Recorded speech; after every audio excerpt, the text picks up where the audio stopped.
Government അക്കാര്യത്തിൽ വരുത്തിയിട്ടുള്ള ഗുരുതരമായ വീഴ്ചയാണ് കോടതി 2 തവണ തുറന്നു കാട്ടിയിട്ടുള്ളത്. അതിൻ്റെ ഫലം, അതിൻ്റെ പ്രയാസങ്ങൾ അനുഭവിക്കുന്നത് കേരളത്തിലെ ആയിരക്കണക്കിന് വിദ്യാർത്ഥികളും അവരുടെ രക്ഷിതാക്കളുമാണ്.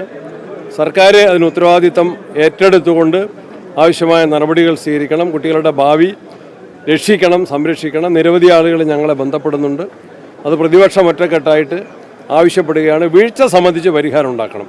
ദുർവാശിയും അല്ല അത്തരത്തിലുള്ള അവരുടേതായ അവകാശവാദങ്ങളും അടിസ്ഥാനരഹിതമാണെന്ന് ആരോഗ്യ മേഖലയുടെയും ഉന്നത വിദ്യാഭ്യാസ മേഖലയുടെയും അതീവ ഗൗരവമേറിയ തകർച്ചയിൽ നിന്നും അനുദിന സംഭവങ്ങളിൽ നിന്നും നമ്മൾ മനസ്സിലാക്കിക്കൊണ്ടിരിക്കുകയാണ്. വളരെ വ്യക്തമാണ്, പ്രകടമാണ്. CPI അത് തുറന്നു പറയാൻ, തിരുത്താൻ, ആവശ്യപ്പെടാൻ അവർ ധൈര്യം കാണിക്കണം.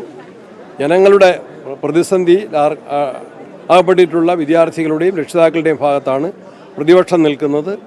തിരുത്താൻ സർക്കാർ തയ്യാറാകണമെന്ന് ഞങ്ങൾ ആവർത്തിച്ച് ആവശ്യപ്പെടുക തന്നെ ചെയ്യുകയാണ്. അതിൽ രാഷ്ട്രീയം പറയുകയല്ല, കലർത്തുകയല്ല.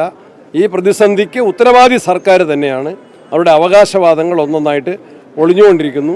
അതിൽ ദുരഭിമാനം ഉപേക്ഷിച്ച് യാഥാർത്ഥ്യം അംഗീകരിക്കാൻ ഗവൺമെൻറ് തയ്യാറാണ്. കോൺഗ്രസ് ഒരു ജനാധിപത്യ പാർട്ടിയാണ്, മതേതര പാർട്ടിയാണ്, ബഹുജന പാർട്ടിയാണ് ഇന്ത്യൻ നാഷണൽ കോൺഗ്രസ്. അതിനെ ശക്തിപ്പെടുത്താൻ എല്ലാവരും സന്നദ്ധരാണ്. കോൺഗ്രസ് ദേശീയ തലത്തിലും കേരളത്തിലും പ്രതിപക്ഷത്താണ്. അതിൻ്റെ ഉത്തരവാദിത്തം, സംഘടനാപരമായ ഉത്തരവാദിത്തം, രാഷ്ട്രീയ ദൗത്യം വളരെ വലുതാണ്. ആ ദൗത്യം ഏറ്റെടുത്ത് ഞങ്ങൾ ഒറ്റക്കെട്ടായിട്ട് മുന്നോട്ട് പോകും.